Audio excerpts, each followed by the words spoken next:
Be Frank Network. Content on this production is for entertainment and informational purposes only. It is not medical advice, nor is it intended to substitute medical treatment or diagnosis. Seek medical help if you believe that you are suffering from a mental illness or are a threat to yourself or others.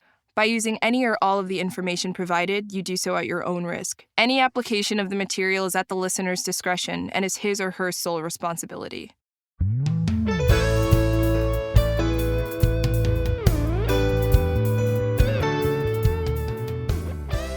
Hey everybody, Doc Brian here, and welcome to Doc Talks, where we talk about people's life, trials, troubles, tribulations, and hopefully triumphs as it comes along.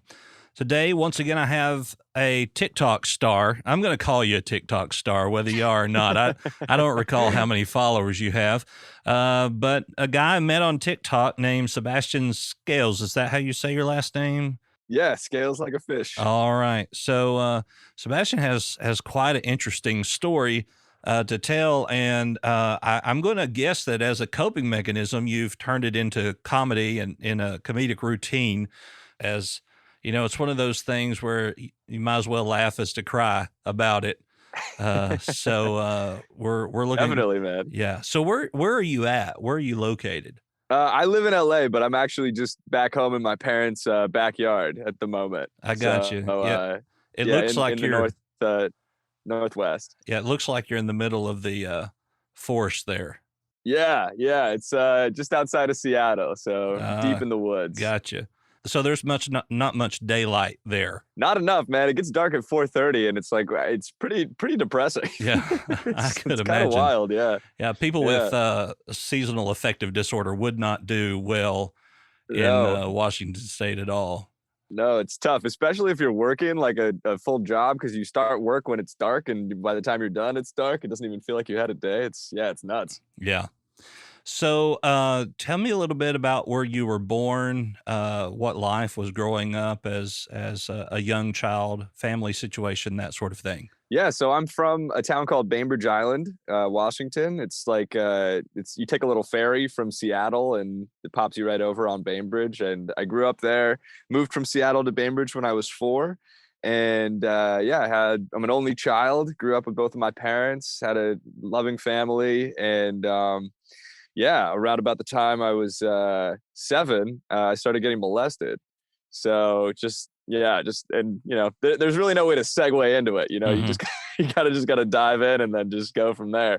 But that was a big part of my childhood, was going through that experience. And I was fortunate to have like a super supportive group around me of friends and family. But yeah, it was my best friend's dad who did it. It started, there's like a grooming phase. There's sort of a misconception about molestation, which is that it just starts. But normally there's like a whole phase where the perpetrator will like get comfortable with the kid and get close to the kid, and basically just try to figure out, okay, if I do something, is this kid going to say something? So that started when I was around 7. And slowly, things progressed, and it became more and more like actual molestation. A lot of perpetrators will frame things as games. For me, I was like, great, yeah, let's play this game, where he would basically just come in and wake me up by like poking me. And then eventually it just became more and more sexual, where he was like poking my dick. And then, initially I was just like, fuck, can I swear on this? Or is this like you do you? That's what I say. All right, man. Great. So initially I was just like, this is so dope. Like I'm never going to turn down a game at age 7,? And so if you frame it in that way, it's so much more easy to get kids to sort of go along with this stuff. That was how it started. And it just, it progressed, and it went on for about 2 years. And then I eventually spoke up to my parents. What it took me to, because, even though when it was going on, I kind of knew that something didn't feel right. It was secretive, right? Only me and this guy knew about this. It would be whenever I would go over to my friend's house for a sleepover, he would molest me. And so I felt like something was wrong, but I didn't know what to do about it, or even like what was going on. I didn't have like any sort of concept of what this stuff was, or how to prevent it, or, defend myself, basically. So eventually there was this one day where I got in a fight with my friend, And the guy, his dad, just like didn't do anything about it. We were at his house and he had molested me the night before. And it was that anger that like actually sort of allowed me to speak up, because before that, I feel like I had been preserving the relationship with my friend. I kind of knew that if I spoke up, I would probably lose that relationship, as well as, you know, it's just an embarrassing thing to bring up. It's not exactly something that you want to tell your friends about. So, but it was that anger that actually like allowed me to speak up and tell my mom, you know, and I can, you know, feel free to jump in whenever. I'm happy to keep going. But it was basically like, you know, we went to trial after that. And that was about, you know, however many months after I told my parents, and the guy didn't get convicted. It was a hung jury. So 6 jurors said that he was guilty and 6 said that he wasn't guilty. You know, and it didn't really bother me at the time because I just didn't want it to go on anymore. At that age, you know, I wasn't trying to like enact vengeance on this guy. I just didn't want it to happen. So we basically didn't talk about it after that for like many years. And then I started doing stand-up comedy when I was 22. It was right when I got to New York City after college. And the first set that I actually ever did was about molestation. I had seen Louis C.K. do this bit about child molestation on SNL for one of his monologues, and it made me laugh. And I was with my parents when I saw him do that, and we were all laughing. And it was just like this weird experience where this topic that we had never talked about before, basically since the trial, that was super sort of like hush hush, you know, all of a sudden we were all laughing about it. And I was like, oh, this is way better than treating it as this super negative thing that makes you feel bad every time you think about it. So I tried it in New York, and I just like immediately, I kind of like blacked out. The first time you do stand up is so wild because it's already just like a nutty thing to do in terms of like stage fright, and just like, you know, it's a scary thing, but then you do it and it's like so liberating. You're like, oh my God, like I can do this. So it was a combination of doing stand up for the first time and talking about getting molested to a bunch of strangers. So it was this massive like cathartic release for me. And I just kind of knew immediately, I was like, oh great, well this is something I want to do forever, basically. And so ever since then, yeah, man, I've been just making jokes about it. And it was super hard initially because, you know, people are not, I didn't know how to present the information, you know, it's like, and so I would just bomb like, like over and over and over again. And like bombing sucks, you know, like it sucks in any capacity, but telling a bunch of people that you got molested and having them not laugh is like so brutal when the only appropriate reaction is for them to laugh. So it took some time, but yeah, I've been doing it for over 3 years now. And it's just, you know, it's been like therapy for me in many ways. And I recently discovered TikTok like right at the beginning of quarantine. So back in March, and I didn't really know what was going on with TikTok. I didn't have any understanding of it. And I was just making random videos. And then my account, I had an initial account, which was just like a whole bunch of random jokes. And then I kept getting videos removed. And eventually my account got banned. And then they unbanned me, and then they rebanned me. And now my videos don't show up on the For You page for that first account. So I started a new account, which is basically like dedicated to, it's not just molestation, it's like a mix of things. But I realized that the content I was making on that first account, like nobody was really benefiting from it. Like it wasn't helping anybody.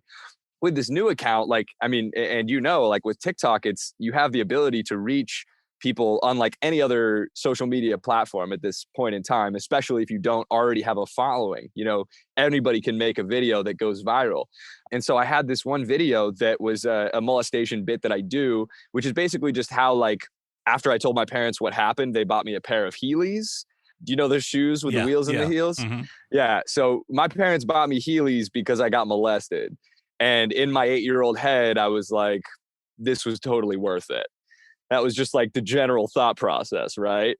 You know, but at the time, like, you just don't know, like I was just so dumb. Like, I thought that meant that everyone else who had Heelys also got molested. Like, that was just like, because you don't know, right? You just assume. Such a confusing time. Right. And so then, like, I went back to school and saw all these kids with Heelys, and I was like, holy shit, like, this is a serious issue. Like, there are so many kids getting molested, which, even though that wasn't why they had Heelys, the numbers probably aren't super far off because Yeah. it is statistically 1 in 5 kids get molested. Right. So that was like the bit. It was, there was more to it, but that was the bit that took off. And it went pretty viral, and there were people reaching out to me like from around the world, sharing their stories. And a lot of these people had never spoken up about their experience before. And so it was this combination of like talking about this stuff, being vulnerable like publicly, combined with the humor aspect that really seemed to resonate with people. And ever since then, like the podcast that I do has really taken off since then, because I've sort of found this group of people, because it's not for everybody, like not everybody wants to laugh about this kind of stuff, and which is totally understandable. It's not for everyone. There's no right way to heal from this stuff.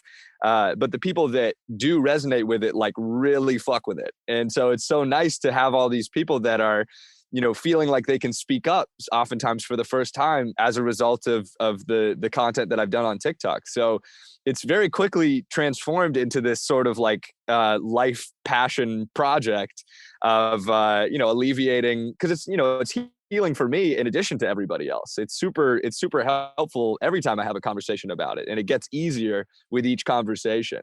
And, it no longer is a thing in my head that I'm worried about thinking about, or worried that I'll get triggered about if somebody else talks about it. It's no longer, it doesn't weigh on me in the same way that it used to.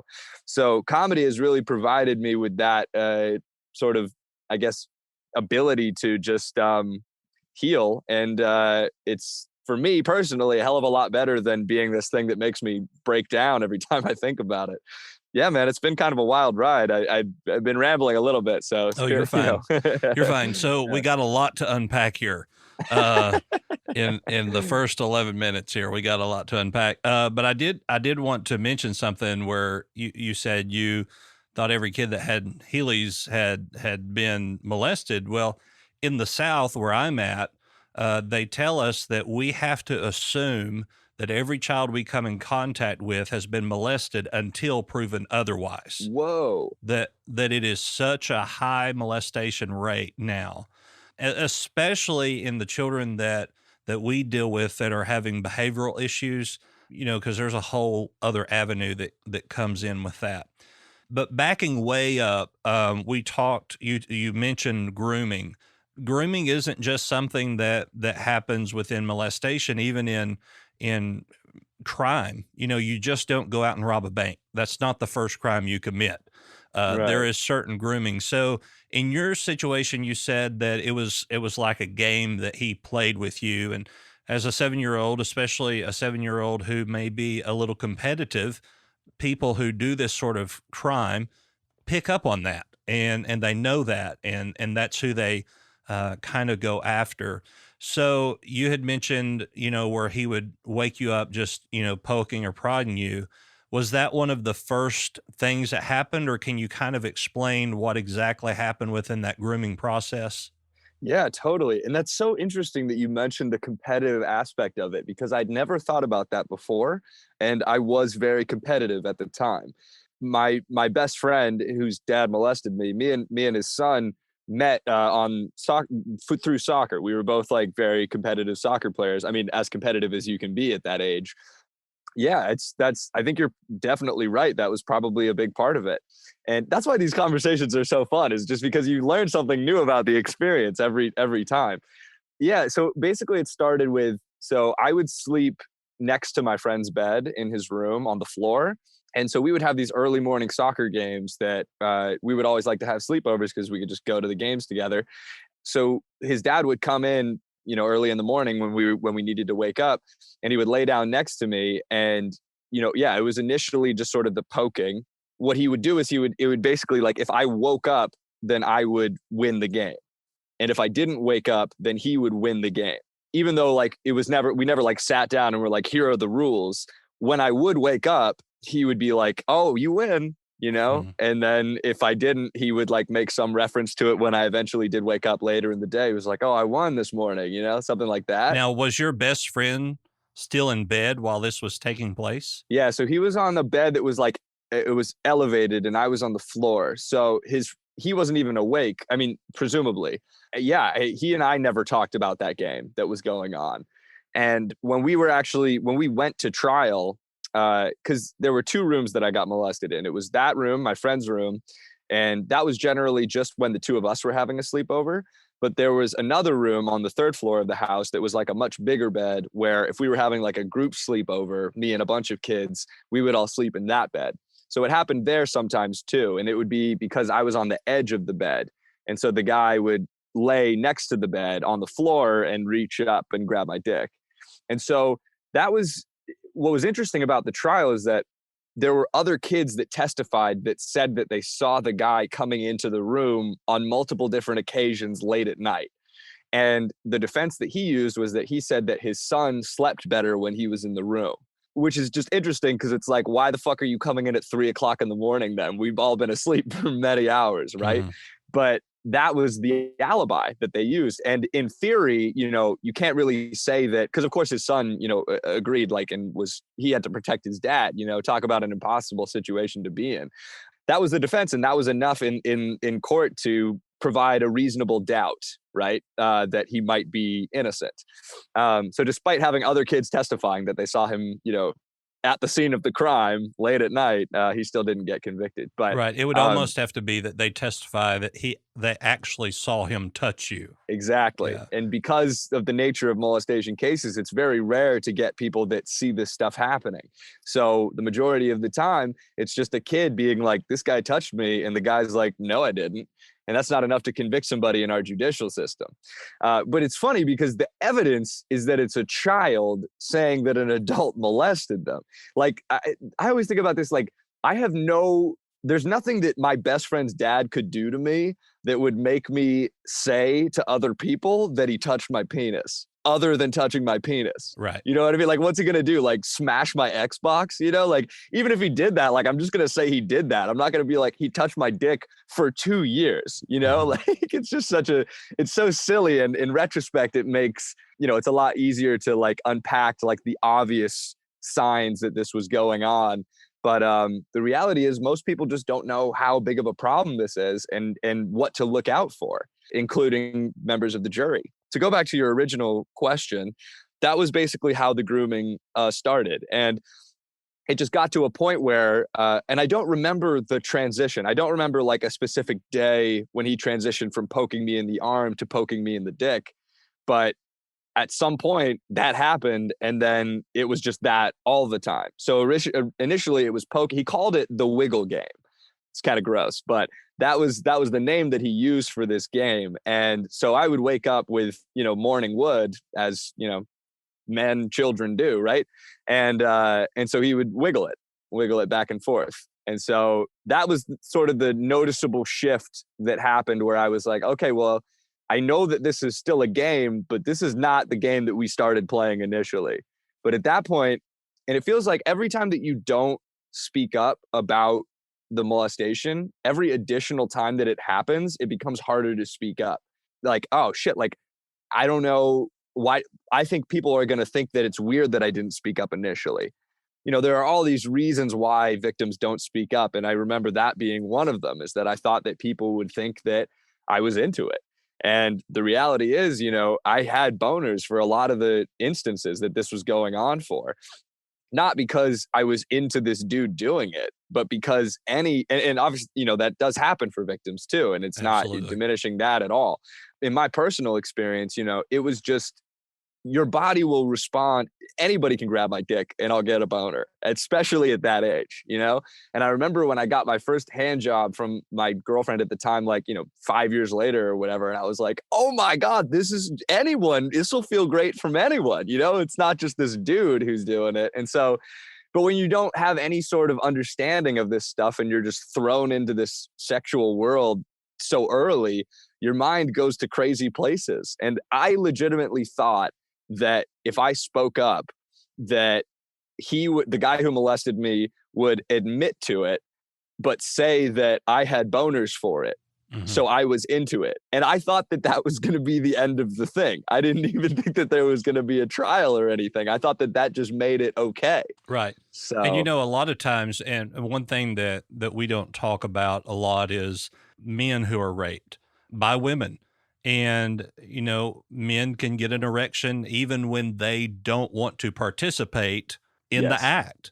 And they can say no. But when you get to a jury trial and you have a bunch of women on a jury, they don't understand or are even able to conceive that that could happen. And so a lot of that goes unnoticed as well. I would imagine, was there ever a thought of, well, if I tell, I'm going to lose my best friend? Yeah, man, that was a huge factor. And because I was an only child, I think it also made it he was more like a brother.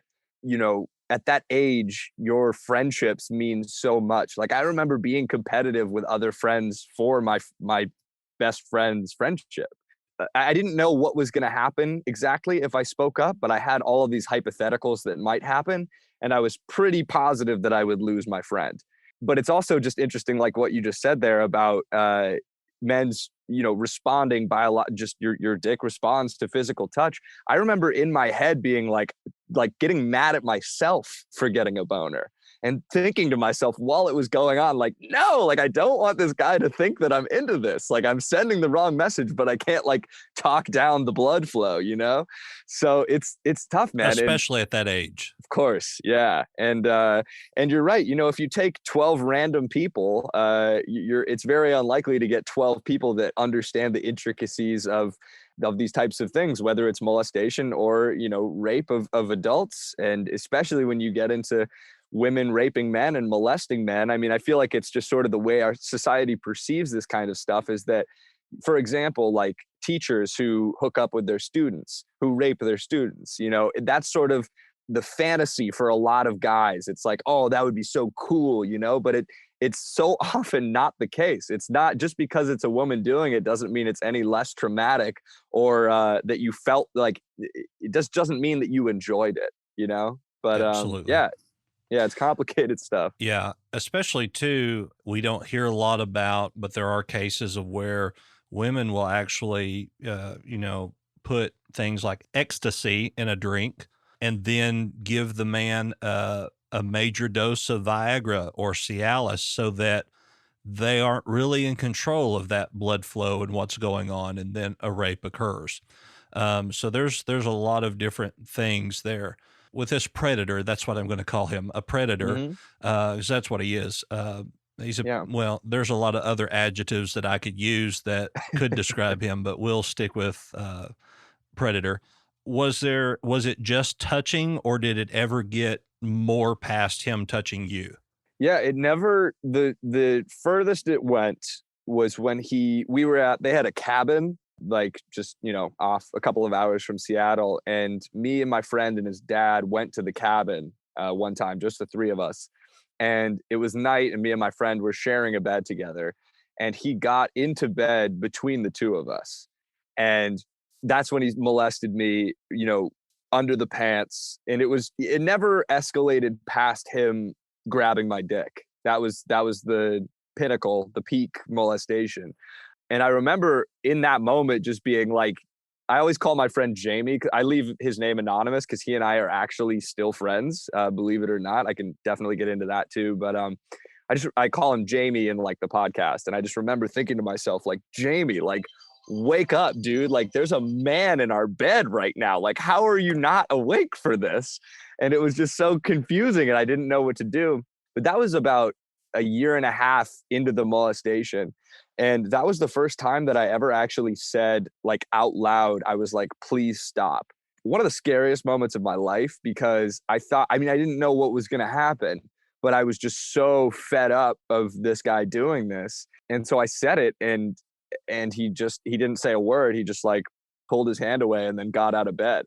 I was like sick. Like, I didn't know I could even do this. Like, is that all it takes, is me just telling you to stop? I mean, maybe, I guess. And then the next day, I remember it was snowing, and we were having a snowball fight, and it was me and my friend against his dad. And while he was throwing snowballs at us, and we had built this little fort. And I remember him out loud, like audibly being like, "Oh, the gay molester strikes again." Like that's what he said. And I was like, what do you, because I still didn't even really know what that meant at the time. I knew what gay meant, but I didn't know what molestation was. And he said that out loud? He said that while we were having the snowball fight. You're He said kidding. the gay molester strikes again. And then I remember being like, I yelled, I was like, what? Like, what did you say? Because part of me was like, fuck, I know that he's referencing himself, even though I don't know what this really means, just because all this time I've known that something was up, something's fishy. And he then said, don't you remember? Please stop. Like he was mocking me. Like he said what I had said last night in bed out loud with my friend there. And so this is sort of the point where I start wondering if this was also happening to my friend, if he was molesting him too. Because I think that there were too many instances, particularly like him getting into bed with us, where it would be possible for him to have not noticed. It doesn't necessarily mean that he was also getting molested, but you think about if that was going on, if his dad was molesting him too. Talk about a paralysis, like not knowing what to do or how to get out of the situation. Realistically, it was probably great when I would sleep over, because that would mean that he wasn't getting molested. So it's just a hypothetical. I don't know for sure. Or what But a little bit of Benadryl or melatonin could do to a child that age that would keep them from waking up.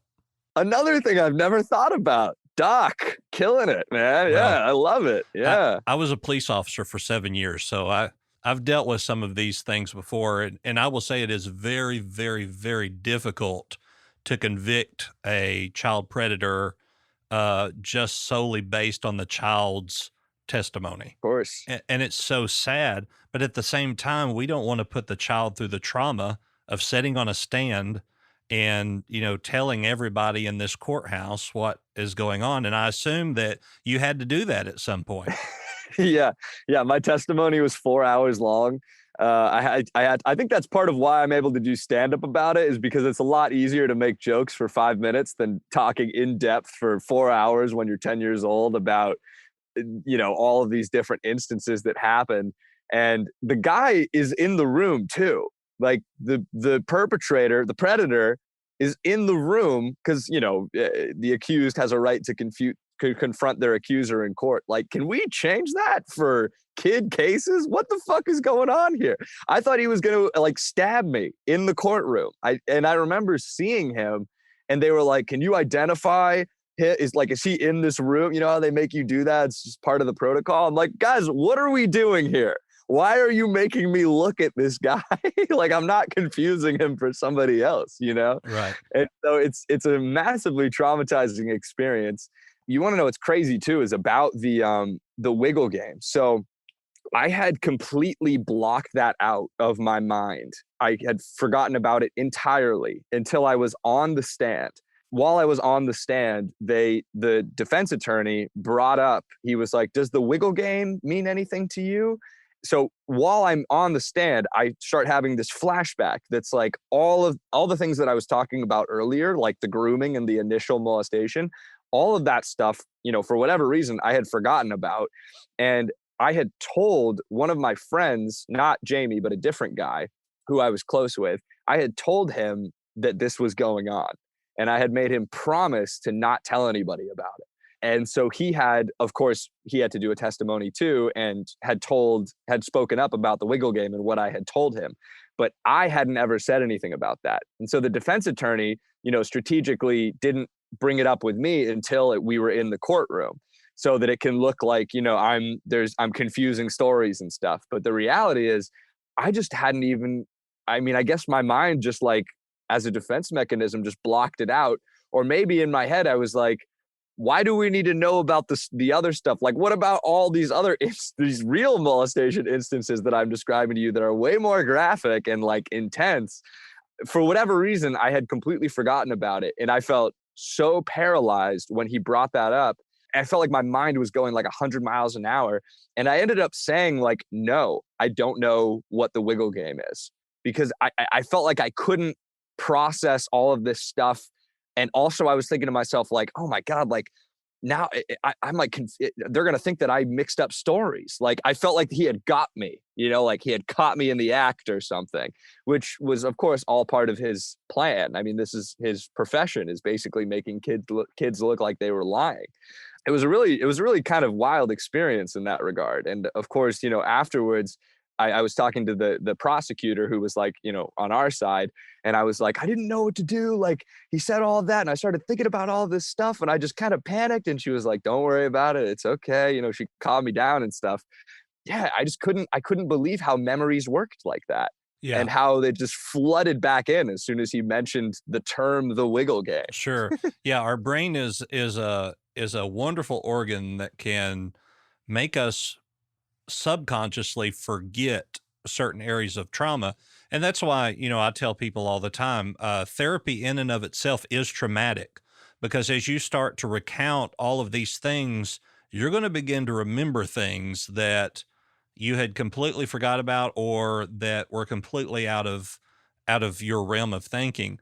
I did therapy with a client one time who was convinced that she had been sexually molested as a child, but had no memory of it at all, Mm, where it would have taken. But she was convinced. And as we began to do therapy, she began to recall when, where, who, what. And I was just like, okay, so are we making this up? But it was too real. I mean, it yeah, was too real. And even at that point, there are people who fabricate these stories that we have to treat their trauma, even though the story's fabricated, because they believe that it happened. interesting. And so it's very, very difficult. Now, speaking to the having to acknowledge who he was in court, as I mentioned, I was a police officer and I had arrested this guy for a DWI, and we were in court, and defense attorney said, "Can you, without a doubt, say?" Or he said, "How many people do you arrest for DWI in a week?" I said, 15, 20. I mean, I was in a very large city. He said, "So can you say without a doubt that this man is the man that you arrested on the night of such and such, such and such?" And I'm going, you know what? I cannot unequivocally say that this is the man that I arrested 6 months ago on the night and because I couldn't. I mean, Yeah, now it says on my report and that's what I said. My report says it was that man, but I couldn't say unequivocally without a doubt. And the charges were dismissed. And the judge called me in his chambers. I was like, man, I've really messed up now, because that's the last place you want to be. And the judge actually wrote a letter of commendation to the chief of police, because I was completely honest. If you can't, you can't. Even within our own judicial system today, people are tried in the court of public opinion before they're ever tried in a court of law. And people just don't realize that a jury has to say there is no reasonable doubt that this took place in order for there to be a conviction. And it's very difficult, even in these type of situations. Now, I find it interesting that you mentioned that you didn't know if maybe your friend Jamie was also being molested. Did you ever just flat out ask him, had this happened to him? no, I never did. Our relationship, like I never brought it up with anybody except for that first friend that I had told about the wiggle game. I never brought it up with Jamie, but he and I played on the same soccer team in high school. So after we went to trial, my parents asked me, like, because he didn't get convicted, he was just going to be, around. He was going to be where we grew up. And they asked me if I wanted to move away, and I didn't want to, because I loved it there. Like my whole life, all of my friends were there, even though, my one friend who I probably wasn't going to be friends with anymore. Aside from him, like I really liked, this was my home.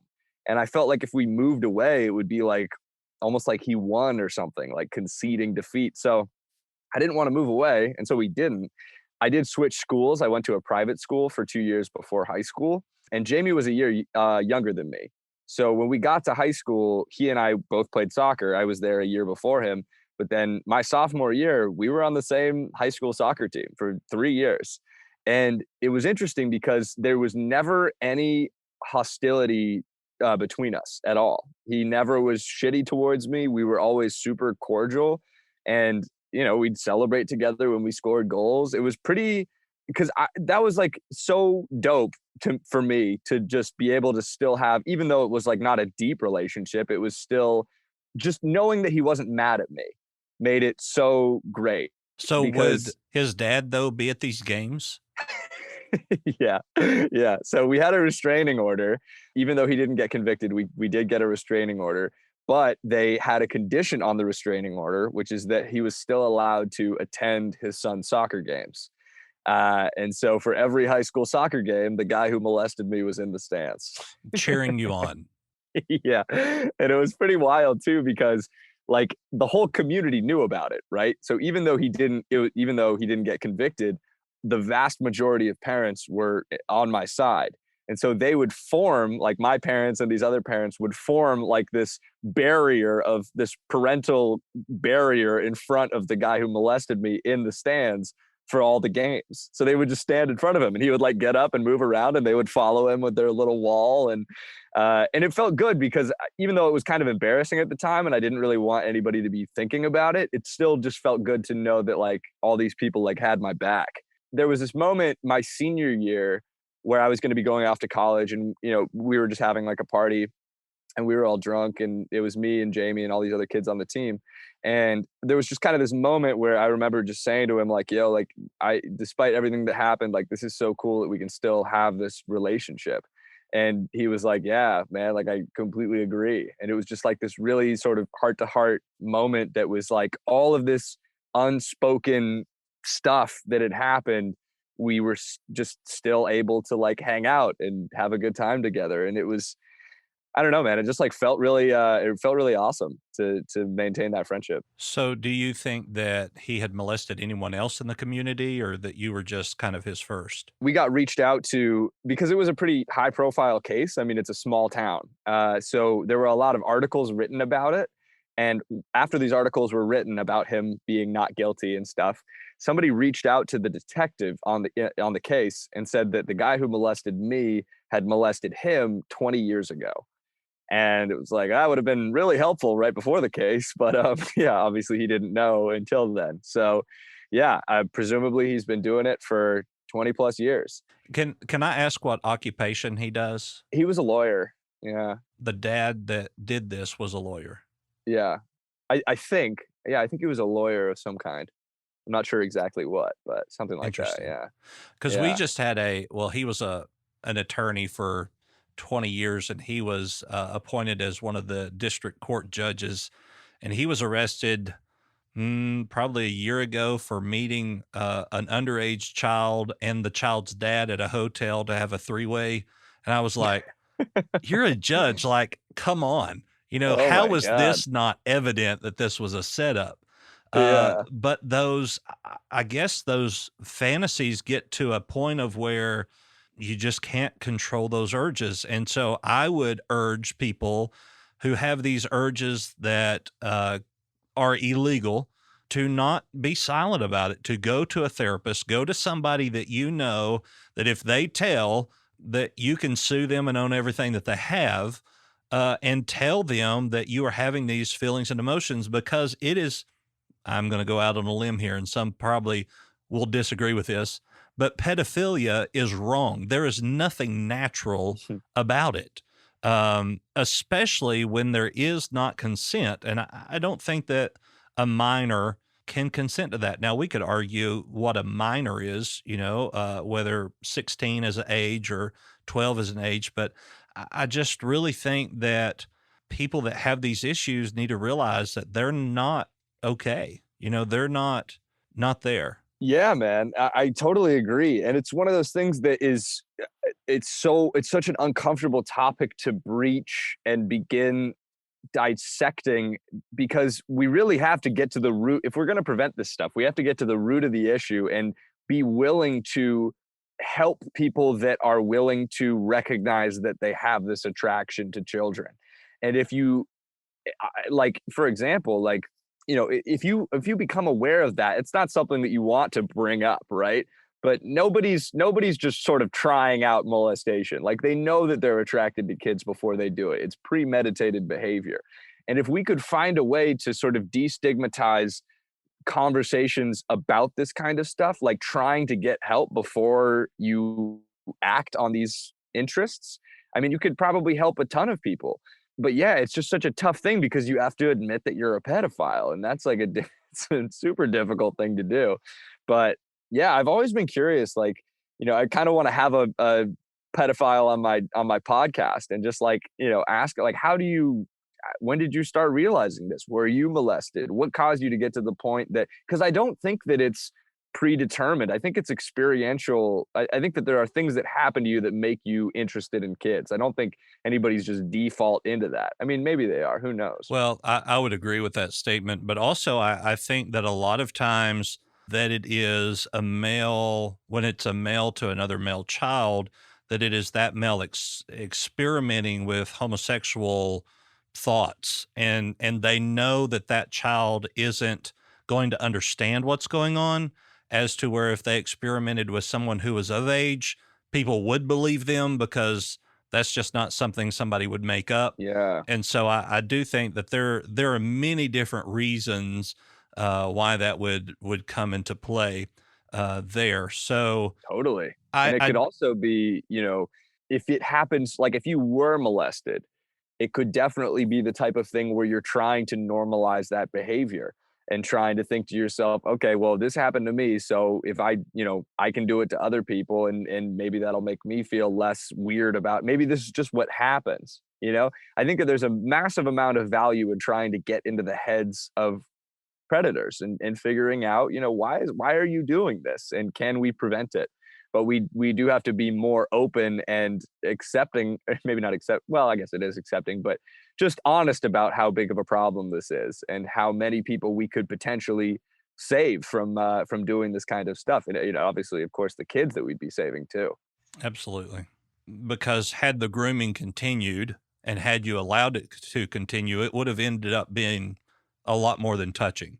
I think you're probably right, because that time that I did say please stop, that was the peak, that was the pinnacle moment. And I can imagine if I didn't say something there, he'd be getting into bed every time, and that would just have escalated more and more. I think you're definitely right. Yeah. Yeah, and then I mean, then you get into child trafficking, all of this kind of stuff of where when it builds and builds and builds and builds, that you get a child's trust, and you do that. I don't know if you probably have. You're quite a bit younger than I am, so you're probably more social media type of guy. I'm new to all of this stuff, so that's why my TikToks are very basic, no transition, a bunch of stupid hashtags, and my little name in block letters. Hey, I Um, love your TikToks, so man. Keep it up. there are these videos out there of To Catch a Predator with Chris Hansen, Yeah. and but most of those are like with 14, 15, 16-year-old kids. And I think that there is some people who believe that a 14, 15, 16-year-old should be able to consent to that. Hmm. I don't necessarily think I agree with that. And so then when these people are groomed, and then even, some of these kids on TikTok that are 14, 15, 16-year-olds are out there twerking and showing half of everything they've got, and I'm going, Yo, I do know. you not understand what you are doing? I mean, TikTok is the absolute most outrageous app that's ever existed, just for the reasons that you were talking about. I mean, they're literally creating softcore child. They're not even creating it. Kids are creating softcore child porn videos, and TikTok is pushing that out to billions, not even close to an exaggeration, billions of people. And, you look at the most popular creators on the app, Charlie D'Amelio, who blew up when she was 15. She's in a bathing suit in the majority of her videos. Anyone can go on TikTok anonymously and create an account of any age, download the videos, interact with the kids. TikTok is facilitating those interactions. They're also profiting off of these children twerking. They don't pay you anything until you're 18. So they're keeping all of that money from these minors, shaking their asses. And every trend is so sexual. Like, do you watch the show Black Mirror? No, I've never heard It's of sort it. of like it's like a sci-fi, futuristic, dystopian sort of a series. And TikTok is the epitome of a Black Mirror episode, because never before has there been an app where minors can go on and do the WAP for millions of people and be glorified for it. Like, TikTok also has the data on these. I mean, obviously you could create accounts anonymously, so not everybody's like accurately putting in their age and stuff, but surely TikTok is able to keep track of the adults that are just liking every minor, bouncing their titties. Well, And their just like, algorithm would certainly on their For You page would show yes. that. Although I think lately some of the things I've seen on my For You page that my algorithm must be broken, because I do not know where some of this stuff is coming from. Well, I think that TikTok will just, like, if you're a man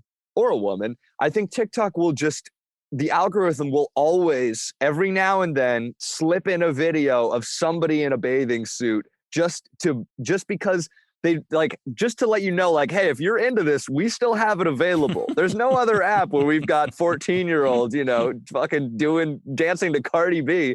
Also, it's just like the most sexual shit I've ever seen in my life.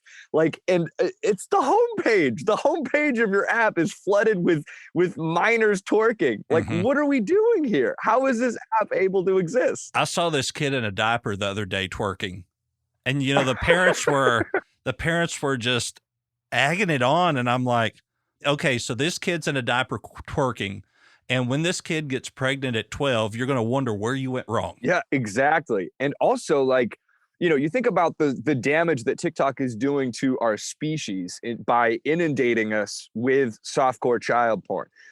Talking about pedophiles, right? And people that haven't acted on their desires yet. You are putting this content in front of people who would have otherwise never seen these children twerking. You are responsible. TikTok is responsible for showing this content to people. And I mean, it's literally creating pedophiles, because people who would have otherwise never seen this stuff are now seeing basically the most attractive way you can display a person. Like, people pay hundreds of dollars to see adults do what children on TikTok do for free all the time. And it's like we've got kids doing their own personal webcam shows for strangers online. Like, it's a nightmare. But I mean, all of that being said, like, of course, TikTok has an amazing amount of good that it's doing as well, as evidenced by our content, right? Like, we're able to help so many more people than we ever would have been able to. But there's this dark secret that isn't even a secret, because the most popular creator has 100 million followers and she's 16, right? So it's like, I don't know, man. And it's like, TikTok isn't even this Chinese like enigma anymore, that was operating on this sort of, it was out of our sort of boundaries of jurisdiction. It's owned by Walmart and Oracle now. I mean, at least the US operations are. So they're responsible. You know what I mean? Like, how, and like, I saw this article from Rolling Stone. This stuff always gets me hyped up, because it's like, exactly in the lane of like pedophilia and like what we're trying to prevent.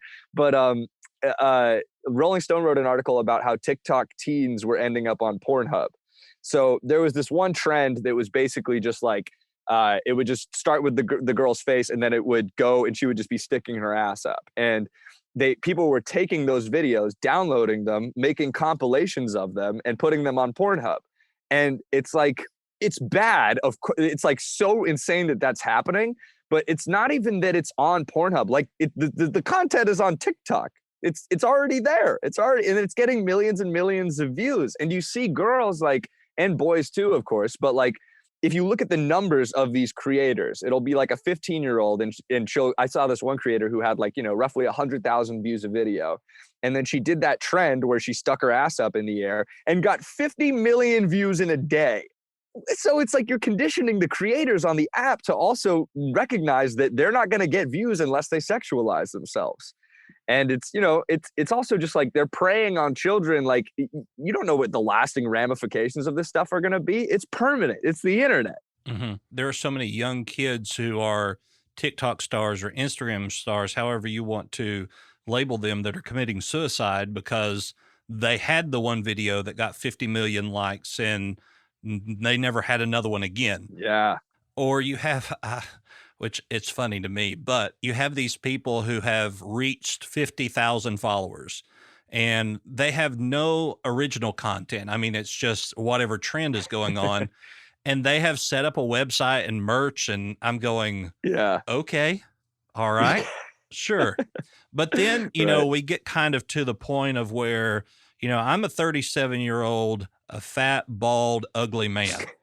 And I will still have people send me private messages saying, "Hey, I'll Venmo you or I'll PayPal you $100 for feet pics Oh or yeah. for your socks or for underwear." And I'm going, okay, so if there's somebody sick enough that wants that from me, we know that those kind of messages are being sent to the minor TikTokers that are doing all of this stuff. Absolutely. And how easy would it be for them to get the funds electronically without their parents ever even knowing? Yeah, I mean, you hit the nail on the head. You're talking about like sugar daddies, that type of stuff now. I mean, I've seen videos on TikTok that are just screenshots of all the Venmos that people are getting from strangers on the internet for whatever requests. I mean, who knows what's going on, right? And if you're willing to twerk on camera, I'm sure you're willing to do it privately and send it to them and maybe do more. I mean, it's like it's just it really is like a very dystopian style sort of start of like the demise of the innocence of children. That's what this app feels like, and I get those requests too. And I'm that's like, sorry about sending you that request, by the way. yeah, I'll get those feet pics to you as soon as possible. Yeah, man, it really is nuts, and it's just kind of, you're talking about the feeling of going viral and people committing suicide. It's like the way TikTok is set up is you get a ton of attention and then immediately it basically stops completely. So you go from having thousands of people interacting with you and telling you all these, giving you all these compliments, and it feels, I mean, it really is like a physical high feeling. And then it vanishes and you're like, oh my God, I need to get that feeling back.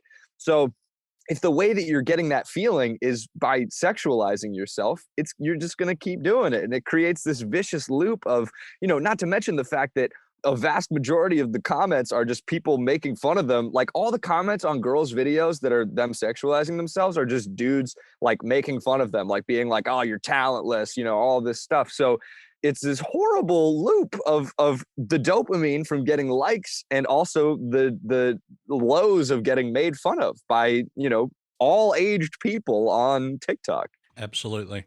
Well, my most viral video had 1.7 million views. And the next 20 videos after that had under 5,000, Yeah, yeah, classic. Yeah. and then once, which I don't know if you're in the creator fund, but I'm in the creator fund. Once you go in the creator fund, your videos like tank. I mean, just Hey, tank. yeah. And it was even to a point is it worth it to get 23 cents a day and people not really seeing your content? I mean, it was a hard thing to weigh as to whether or not to stay in. But then there's this guy, and I helped him get some followers. And one day he had a video that just popped off 5 million views. He got 1 million followers overnight, and he does spin art. I mean, it's stupid. He has this canvas attached to a drill, puts paint on it, and then spins the canvas, and then you have this spin art. Well, so now he has 5 million followers. He does this Yeah. spin art stuff. He quit his job, bought a Sure. house, and because he's making the money off of TikTok to do this. And then he did this video. It had snowed, and he had taken his dog out, and he had taken some food coloring and made the snow yellow. And he was like, y'all eat the yellow snow. It actually tastes really good. They banned his account. Everything is gone. And I'm Oh like, my God. do you not realize how fast it can all go away? Oh my God. That is insane. Oh, but over eating yellow colored snow, but we have 15 and 16-year-olds out here. 13-year-olds. Yeah. Just okay. So I'll tell you this. Wait. Okay. Wait. Just before we move on from that, that is it's so insane because that's like just the epitome of TikTok. It happens overnight. You can have success like that so fast. And as soon as you're getting that kind of view, those kind of views, you get reached out to by all these brands, and you can make a crazy amount of money so quickly. And that's the experience that I had on my first account, where, I had a video that got 5 million views. And then the next video I posted, I said fuck in it, and it got removed for hate speech or whatever. And I'm like, why is it if I sing it in a song, I can talk about, just the worst things possible if you do it in a little tune, right? But if you say it, it's so arbitrary. The way TikTok operates is so arbitrary, and they don't give you any context, right? They'll just ban, like what happened with your friend, they'll ban you and they don't give a fuck about you because they don't need you. Right. And as soon as you are doing something, it's why I love talking about this stuff on podcasts, but I really want to talk about it on TikTok. Like, I really want to make TikTok videos about the stuff that we've just been discussing, but I know that that's jeopardizing the potential outreach from really helping people with the molestation content. Mm-hmm. So it's this weird sort of limbo of, knowing that TikTok is such a huge problem, and also being sort of unable to stand up to it on the platform itself. But yeah, man, that is really crazy. Did your friend, is he still, I hope he didn't have a mortgage. He made a new account, and thankfully, and I tried to do this. If you follow me on TikTok, make sure to follow me on Instagram. So if anything ever happens, you can, know what my new TikTok is. But his gets taken down over eating yellow-colored snow. And then I come across this video on my For You page of this kid acting like he is at his school shooting people. And he shoots this kid falls down.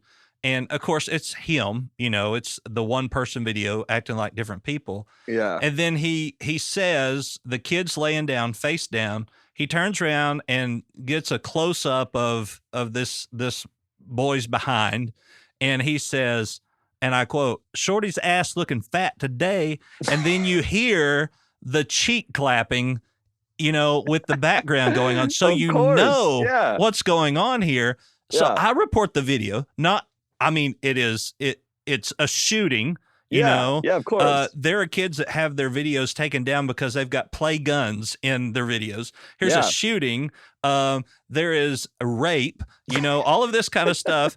And so I report it, and I get back, this video does not violate community standards. And I'm going, but eating yellow snow does? Yeah, you just ruined a person's livelihood for eating yellow snow, but you talk about your clientele also. Like, unfortunately, not a large percentage, but a lot of kids who will see that video have probably experienced something like that. And you talk about, triggering content. I mean, it really is. It feels like, and I don't know how TikTok works in the sense that I don't know if people are like, going through all of these individual report requests, or if it's the algorithm that just something gets triggered and it gets taken down.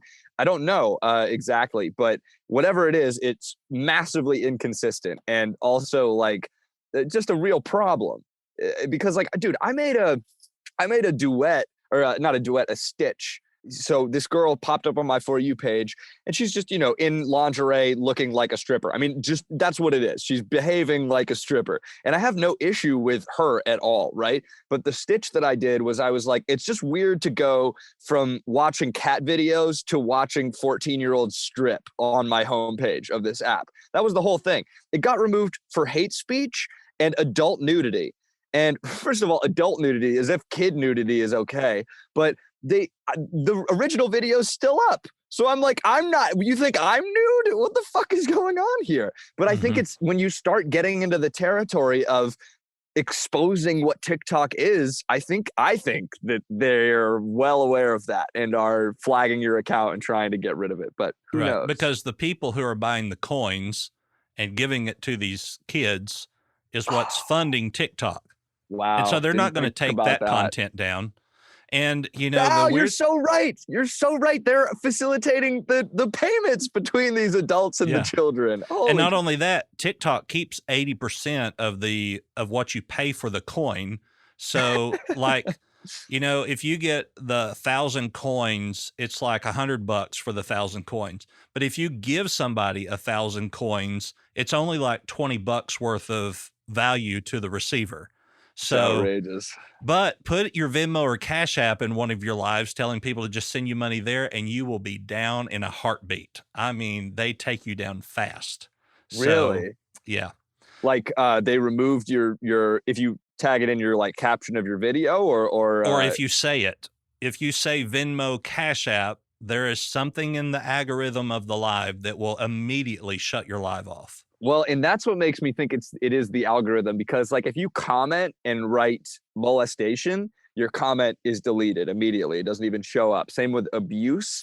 So it's definitely picking up triggers, and that could like if you say Instagram, your comment doesn't show up. Your video won't show up, presumably. Right. So yeah, I mean, they're doing everything to just keep you on the app and keep the revenue flowing. And I've just never seen an app that is as addicting as TikTok. And the whole layout, it's so immersive. You can't even see your clock on the phone. It's like a casino, right? There's no windows, right? Like it's so destructive and just like manipulative. And I really do think that, I mean, TikTok is basically highlighting, because the reason those kids are so popular is because of pedophiles, I think. Because there's never been an app before where you can do this. Normally people go onto the dark web and have to, risk all this stuff to have this happen. Now you just get unlimited kids twerking for free. It's bananas. Absolutely. Crazy Well, stuff. we've gotten way off topic here. So yeah. we're gonna end this podcast, go to our sub pod of Doc Talks DX, where we talk about a diagnosis that you presumably would have with all of this stuff that you've been through. And we'll talk about your unique way of how you've learned to cope with it, not just through your comedy, but through another means. So we thank you for listening to Doc Talks today. I'm Doc Brian. As we go into the diagnosis part of this, you can find that episode on Patreon, Doc Talks DX, where we will talk about the diagnosis here and potential treatment, or how we could use all of this together to help with cope with a mental illness. Sebastian, I appreciate you sharing your story with us today, and he will join us on the second part of this podcast to discuss everything that's going on with him. Where can people find you at? What is the name of your podcast, your handles, all of that kind of stuff? Yeah, my podcast is called What Happened to You with Sebastian Scales. It's available on all platforms. It's also got video up on YouTube. My account name is Sebastian Scales on YouTube, Instagram, TikTok. Everywhere is Sebastian Scales. So feel free to check me out on all of those things. And yeah, thank you so much for having me, Brian. I really, really had a great conversation. Yeah, we're excited to have you and to carry over into this next podcast. Of course, you can find me at thedocbrian.com. On TikTok, Doc_Brian, Instagram, _Doc_Brian. I never knew there were so many Doc Brians until, and the interesting thing is, Doc Brian on Instagram has 8 followers. And so I sent him a message and was like, hey, do you want to sell me your account? And he was like, nah, bro, I'm good. And I was like, okay. Well, then he sent me a message the other day and was like, can you please tell people to stop tagging me and stuff thinking it's you? And I was like, would you please just sell me your account? Yeah. But anyway, follow us on all of our social media. You can find all the links at thedocbrian.com. Feel free to follow us there on anything, and we look forward to having you with us next time. Once again, make sure to check out the second part of this episode, Doc Talks DX, on Patreon. And of course, Doc Talks is a part of the Be Frank Network. You can find all of our podcasts there at befranknetwork.com. Again, thank you for listening. Have a great day, and we'll see you next time. See ya.